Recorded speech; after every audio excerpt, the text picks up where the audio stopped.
Nada más, era nuestro backup. Vicky, presentalos por favor. Vamos de vuelta. Rompiendo mitos, Data Mesh y el camino hacia la nube de Tomás Juan Curis y Facundo Manuel Silvestre, que van a explorar un enfoque revolucionario en la migración de datos hacia la nube, cómo aplicar Data Mesh en un mundo desafiante, soluciones vanguardistas, efectivas y escalables para necesidades analíticas y de inteligencia artificial. Aplausos, aplausos. Ahí va, vamos. Gracias. Buenas, ¿cómo están todos? Un gusto saludarlos. Bueno, para arrancar, ¿cuántos trabajan en Data? Otra vez. Muy bien. Y otra vez la pregunta. ¿Cuántos conocen Data Mesh? Bien, bastante bien también. Bueno, mi nombre es Tomás Curis. Trabajo como Data Engineer en Entity Data. Mi nombre es Facundo Silvestre. Trabajo como ingeniero de datos en Galicia Seguros. Y hoy vamos a contarles cómo migramos datos a la nube utilizando Data Mesh como enfoque disruptivo. La tercera pregunta que les vamos a plantear y que nos va a acompañar durante toda la charla, ¿es posible implementar Data Mesh? Hoy, después de mucho trabajo, sí, es posible implementar Data Mesh, pero hay que tener un par de cosas en cuenta. Para principios de 2021 estábamos trabajando en Galicia Seguros en convertirnos en una compañía digital. Pero para esto, una de las estrategias que adoptamos fue ser data-driven, es decir, lograr que los datos estén en el centro a la hora de toma de decisiones. Trabajando con los equipos y demás, nos dimos cuenta que uno de los aspectos fundamentales que tiene que ver con el self-service, el autoservicio de los datos, requería necesariamente un salto tecnológico, el salto hacia la nube. Para ponerlos en contexto, Galicia Seguros no es una empresa muy grande, pero tampoco es pequeña. Tiene sectores bien definidos que, si bien teníamos modelos e información y tableros on-prem, no necesariamente los usuarios construían esos tableros, esa información, esos modelos, sino que había un equipo centralizado de data que se encargaba justamente de la gestión de esta información. Entonces nos pusimos a trabajar. Teníamos el enfoque, teníamos la meta.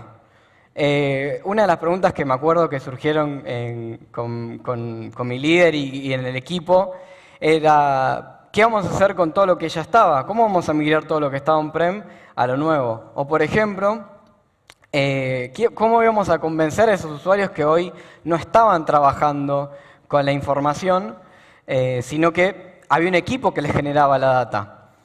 Entonces, nada, nos pusimos a estudiar, hicimos como una especie de borrador de arquitectura de cómo íbamos a encarar esto y para más o menos principio de 2022 ya teníamos la arquitectura planteada. Por un lado, por las experiencias que teníamos dentro de Galicia Seguros, la nube terminó siendo Azure y obviamente nos pusimos a trabajar. Por nombrarles algunos de los servicios que usamos, por un lado Blob Storage para lo que es almacenamiento de data, por otro lado, Azure Data Factory, lo que es orquestación y ejecución de pipelines. Azure DevOps, con tanto la rama de repos como de pipelines, para lo que es integración continua y versionado de código. Monitor, para lo que es monitoreo y logueo. Purview, para lo que es catálogo de datos. Azure Key Vault, para lo que es la administración de las credenciales. Y por último, y el principal, Azure Databricks, como plataforma para acceso de los datos y justamente para poder gestionar a través de Apache Spark. Además de sumarles también que con Power BI accedíamos a los datos a nivel tableros. Por otro lado, íbamos a hacer un lake tradicional, estadio de bronce, silver y gold, súper claro, muy tradicional. Y vamos a tener dos ambientes, un posible tercer ambiente, desarrollo y producción, y un ambiente que para nosotros lo denominamos como sandbox, donde aquellos usuarios que tenían una cierta expertise de la data se pudieran meter a explorar los datos de producción. Entonces, teníamos la meta, teníamos la arquitectura. ¿Qué tan difícil podía ser implementar todo esto? Bueno, fue muy difícil, justamente. Entonces, un poco quedamos así cuando nos pusimos a trabajar, porque a medida que iban pasando los casos, nos damos cuenta, la centralización es un problema. No solamente a nivel de equipo. Nuestro equipo obviamente era uno solo, que atendía todas las necesidades del negocio al mismo tiempo. Además, más allá de que todos los usuarios necesitaban cosas distintas, el hecho de que no exista, por ejemplo, un ETL que junte toda la información y que resuelva eso, obviamente en el lake tendía a desgobernarse si vos no estabas constantemente en el medio. Entonces, teníamos claro, nos tenemos que poner a estudiar. Es por eso que decidimos que no íbamos a ir con un lake tradicional, íbamos a ir con un lakehouse. ¿Por qué? Porque con las bondades del lake, además le íbamos a adicionar las ventajas de un warehouse tradicional.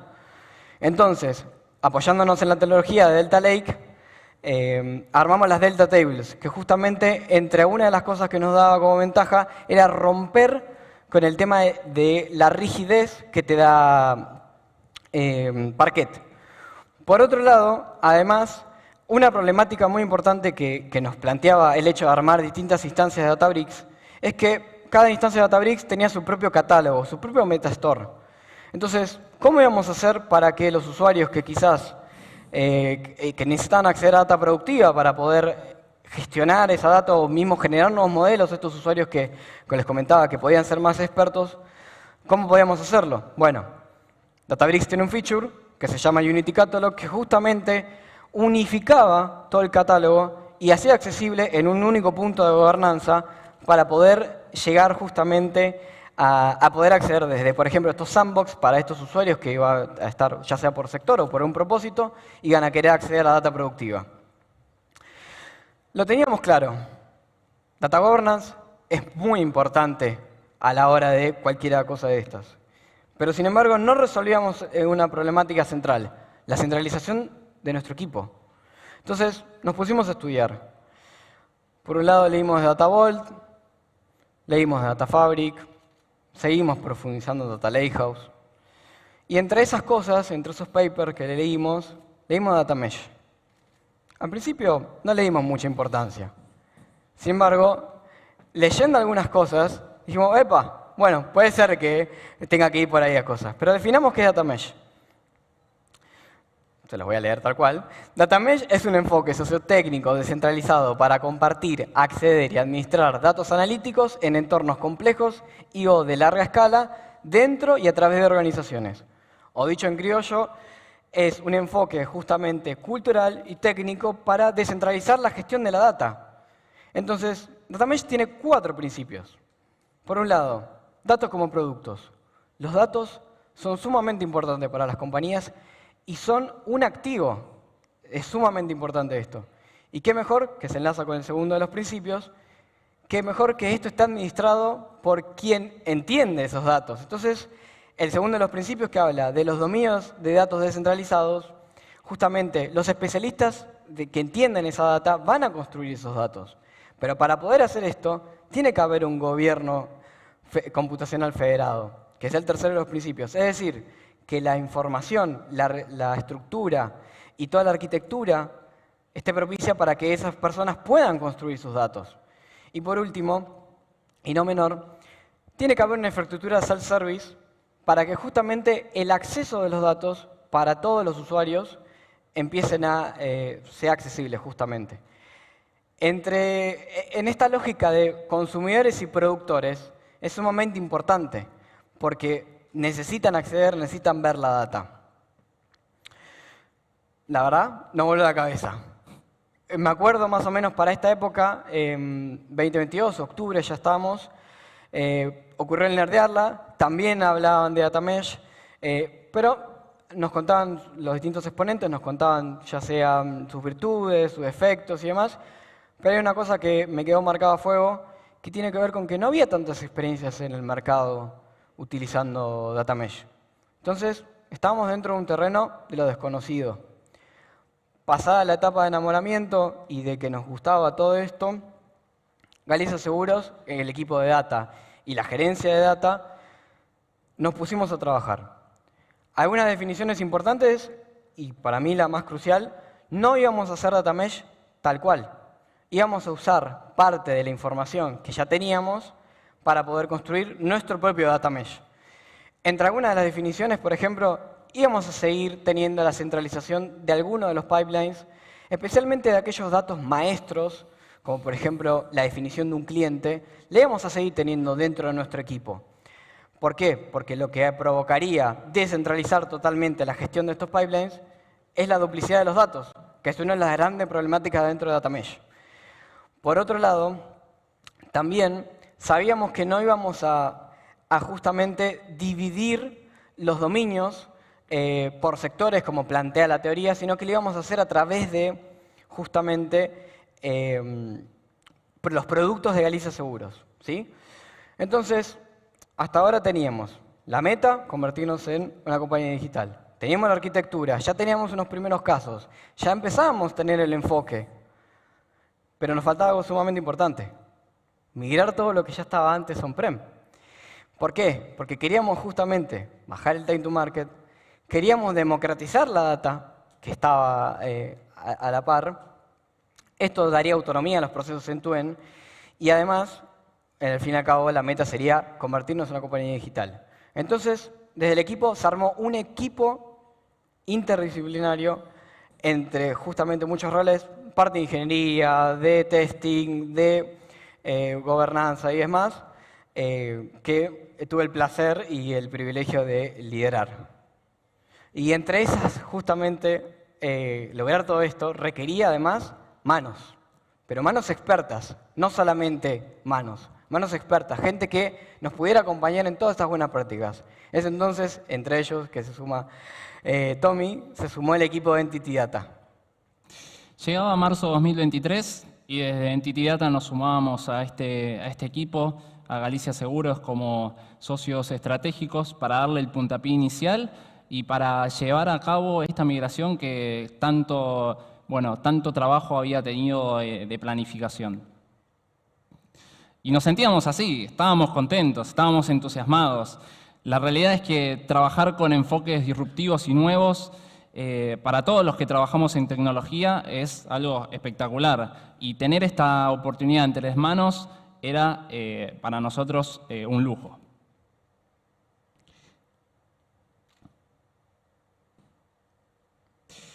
Pero teníamos que parar con todo este entusiasmo y ponernos a pensar cómo íbamos a arrancar, cómo íbamos a hacer para migrar esta data y, además de todo esto, de aplicar el enfoque de DataMesh. Ahí es cuando, trabajamos y seguimos investigando, nos metimos a leer teoría y encontramos este concepto, el concepto de quantum de arquitectura. Y este concepto fue la clave, fue la llave que nos permitió, de cierta manera, arrancar y de manera satisfactoria poder hacer la implementación. Sabíamos que si definíamos de manera atómica cada uno de los data products, teniendo en cuenta estos 3 puntos, la infraestructura, los datos y el código, teníamos todo resuelto, porque básicamente definíamos a nuestros data products de manera individual. Es por eso que nosotros y nuestro enfoque estuvo muy orientado a poder solucionar estos 3 puntos y a ver cómo íbamos a desplegar cada uno de estos componentes. Pensando un poco en la infraestructura como primer punto a definir, ya sabíamos con qué stack tecnológico íbamos a trabajar, pero nos surgían algunas dudas, ¿sí? DataMesh, desde la teoría, empuja a que cada uno de estos puntos hacia la descentralización. Pero acá había algunos problemas. En el equipo nos planteábamos preguntas, decíamos, bueno, ¿cómo vamos a hacer para que los dominios, de cierta manera, puedan administrar la infraestructura si, quizás no tienen todo el conocimiento que es necesario y es lógico, son equipos de negocio? Es por eso que, basado en estos 3 puntos, en la magnitud de la organización, ¿sí? Como Facu nos comentó, Galicia Seguros no era hasta este punto una empresa demasiado grande, ¿sí? Y DataMesh un poco está orientado a grandes organizaciones. Por otro lado, íbamos a generarle una sobrecarga a los dominios, es decir, ya de por sí los dominios iban a tener que hacerse cargo de los datos. Si además de eso les agregábamos la administración de la infraestructura, iba a ser un dolor de cabeza más. Y por último, esto que les comentaba, la cuestión del gap de conocimientos. Para administrar infraestructura se requiere conocimiento muy específico y nos parecía que no era una buena decisión exponer al equipo de negocio a esto, al menos en las primeras etapas de la implementación.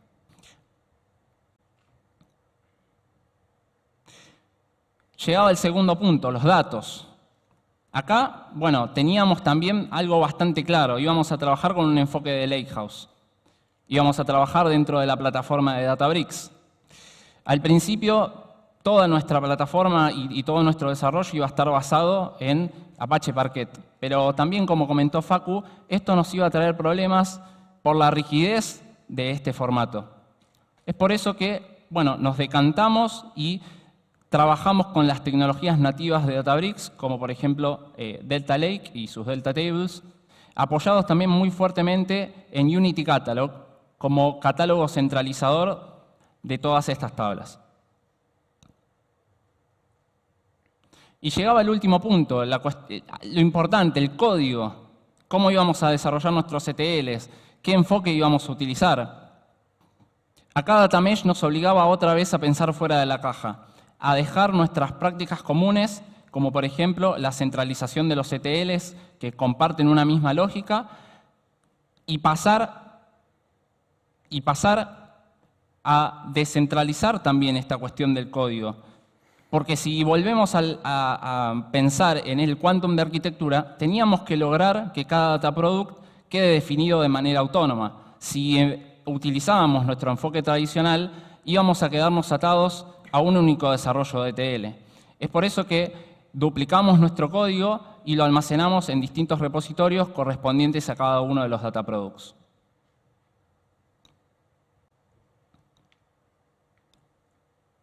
Acá tenía que venir el código y evidentemente lo que podía fallar, falló. Pero bueno, acá les íbamos a mostrar bueno, una parte de nuestro desarrollo sobre Databricks. Era una manera de mostrarles un poco nuestro código. Pero más allá de eso, lo importante a remarcar es cómo nos enfocamos a la hora de trabajar en este desarrollo. Construimos un framework personalizado, ¿sí?, que estuvo en su gran mayoría bueno, desarrollado utilizando PySpark, ¿sí? Y algo no menor es que también utilizamos Spark SQL. Para quienes conozcan Spark y Databricks, bueno, sabrán que la plataforma soporta varios lenguajes, entre ellos PySpark y Spark SQL.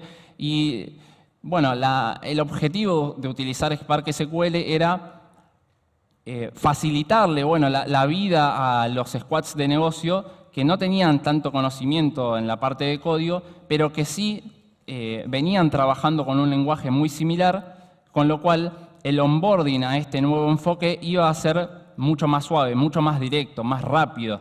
No nos servía de nada tener un framework y una plataforma muy performante si los equipos iban a encontrar trabas a la hora de trabajar con esta nueva tecnología.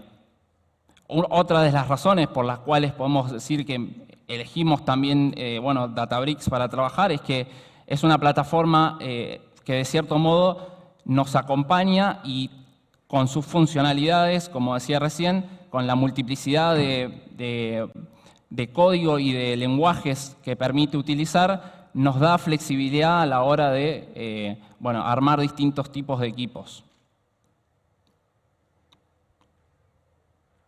Y finalmente materializábamos aquello que habíamos perseguido durante tanto tiempo, nuestros data products, que acá los podemos ver en este gráfico de linaje de datos, materializados en la etapa de Gold, en la etapa de consumo, que finalmente era la que iban a consumir los distintos squads de negocio.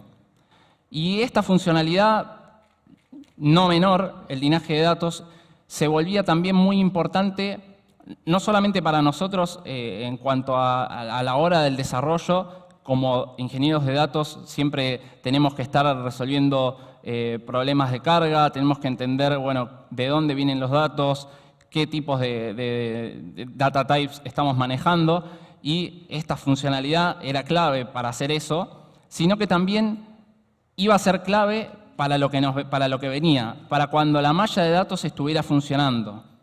Basados un poco en el principio de self-service, lo que teníamos que lograr era que todos estos data products que nosotros estábamos generando sean fácilmente descubribles para el resto de la organización. Y con esto lográbamos exactamente eso, que los usuarios de negocio pudieran interpretar de qué se trataban los distintos data products de manera rápida, ¿sí? Esto, bueno, soportado por las distintas capacidades de la plataforma, como por ejemplo la recolección de metadatos de manera automática, ¿no? Se volvió fundamental, bueno, para que la malla funcionara como tal. Y ahora volvemos un poco a esta pregunta, que ya la contestamos, pero para reforzarlo. ¿Es posible implementar Data Mesh? Sí, por supuesto que es posible. Y la idea era, bueno, comentarles cómo llegamos hasta acá, cuáles fueron los pasos que seguimos y mencionar algunos puntos claves que podemos tomar como balance a la hora de mirar un poco para atrás y entender cuál fue todo el camino que recorrimos, ¿sí? Uno de los puntos principales, y en mi opinión el clave, ¿sí?, de todo esto, es pensar en el usuario, ¿sí? Como les decía recién, tenemos que entender que más allá de la migración que nosotros estábamos llevando a cabo, quienes iban a consumir todo esto posterior a nuestro trabajo iban a ser las distintas unidades de negocio que ya estaban preestablecidas. Y era por eso que no podíamos olvidarnos de las capacidades de los distintos equipos, si eran equipos unipersonales o equipos más grandes, si había gente de tecnología o era solamente gente de negocio, ¿sí? Y por eso los tuvimos muy presentes durante todo nuestro desarrollo. El segundo punto, no menor, estos enfoques disruptivos como Data Mesh requieren que los acompañemos de tecnología, ¿sí? Uno de los objetivos de esta migración era movernos desde una tecnología un poco más vetusta, si la podemos llamar de alguna manera, hacia la nube, ¿sí? Que es lo que, bueno, está hace ya rato bastante establecido y que todavía existen compañías que están moviéndose en esa dirección. Pero teníamos que acompañarlos, ¿sí?, de funcionalidades. Y acá una aclaración que a mí me gusta siempre mencionar y que lo charlaba con Facu antes cuando estábamos armando la charla era, no importaba tanto, y al fin y al cabo no importó tanto quizás los proveedores de tecnología, sino lo que detectamos era esto, de las cosas que estos proveedores nos daban, las funcionalidades que terminaron siendo clave, como por ejemplo linaje de datos, la posibilidad de tener un lugar centralizado desde donde controlar el acceso a las tablas, la recolección de metadatos, todos estos features que hacen que nuestro desarrollo sea completo y sea escalable. Y finalmente, algo no menor, nosotros cuando arrancamos, como le pasa a muchas compañías, bueno, teníamos ya algún camino recorrido. Desde Entity Data tenemos experiencia implementando este tipo de enfoques a nivel regional, pero teníamos que encontrar nuestro camino. Por más que uno lea una receta, no funcionan igual para todo el mundo. Entonces, basados un poco en nuestro expertise y también, por supuesto, en todo el trabajo realizado de relevamiento y de análisis por parte de Galicia, es que llegamos finalmente a poder implementar este enfoque. Y como próximos desafíos en Galicia Seguros, tenemos que seguir evolucionando nuestro framework. Si bien avanzamos un montón, sabemos que hay todavía camino por delante. Por otro lado, decirles, los cambios, especialmente los culturales, se logran con comunicación. Es muy importante que todo el tiempo estén reforzando a esos usuarios, a esos equipos, todo lo que estamos llevando. Al fin y al cabo, Data Mesh y Data Driven son parte de lo mismo. Buscan el self-service, es una forma de implementar Data Driven. Y por último, nosotros, como administradores tecnológicos, tenemos que seguir acompañando durante todo este proceso. Y para cerrar, queríamos mostrarle un poco, a grandes rasgos, cuál fue nuestro camino. Realizamos un análisis detallado, Pensamos en un caso de uso, y eso fue parte de todo el trabajo realizado también por Galicia, que se planteó sus puntos de dolor y pensó en cómo podía solucionarlo y en plasmar esto en una plataforma escalable y que a futuro pudiera seguir funcionando. Nos unimos de Entity Data para poner manos a la obra y finalmente seguimos en conjunto visionando esta plataforma que todavía tiene mucho que dar. Muchas gracias. Muchas gracias.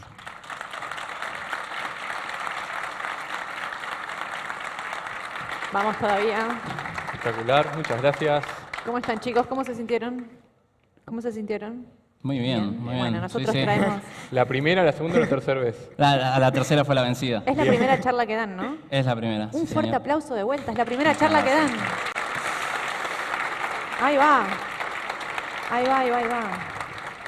Tenemos Swapcar, mientras levanten la mano, que ahí tenemos una pregunta de Brada. El señor Brada, que es ya un nerd de hace bastantes años.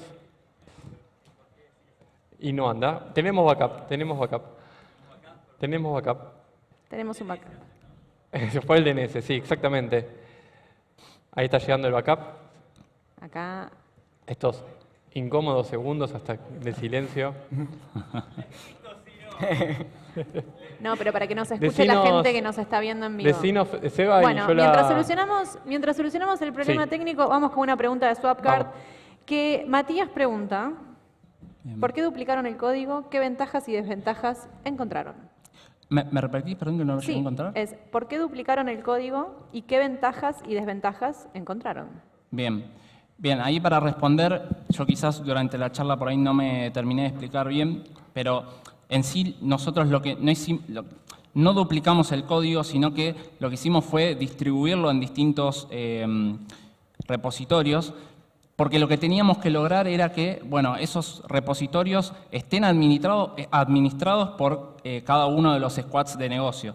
Por lo tanto, lo que estábamos haciendo, la migración era el puntapié inicial, pero la realidad es que al momento de que los squads de negocio hicieran el onboarding a esta nueva plataforma, iban a poder administrarlos ellos como quisieran y hasta modificar también el propio código fuente de la aplicación, ¿no?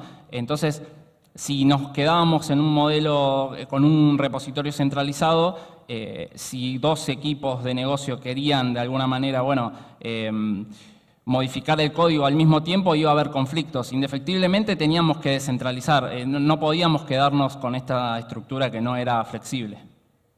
Buenísimo. Bárbaro. Ahí tenemos micrófono ya. Revivió el micrófono. Ahí Hola, va. no, me censuraron, ¿es así? Sí.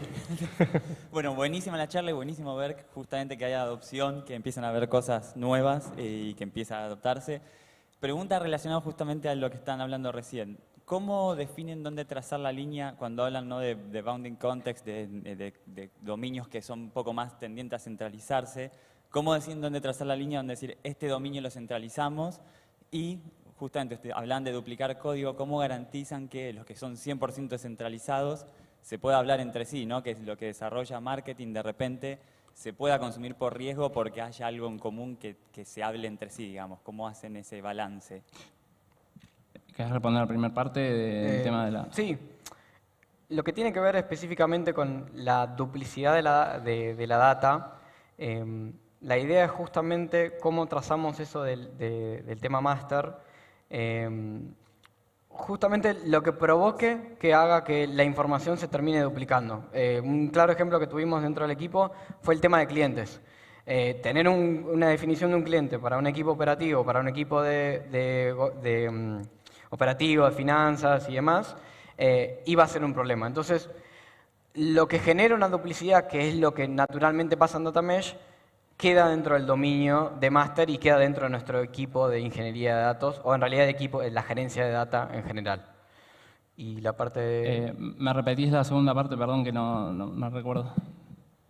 No, ¿y cómo haces para garantizar justamente en lo que no entra en máster que después sean consumibles los productos de datos distintos de lo descentralizado entre sí, entre distintas áreas, que se pueda hablar, ¿no? Claves conocidas. Interconexión. Claro, exacto. Bien, bueno, ese es un punto que también está ligado en cómo nosotros manejamos la cuestión de los data contracts, que no lo incluimos en la presentación porque había mucho para hablar y se nos iba a ir el tiempo.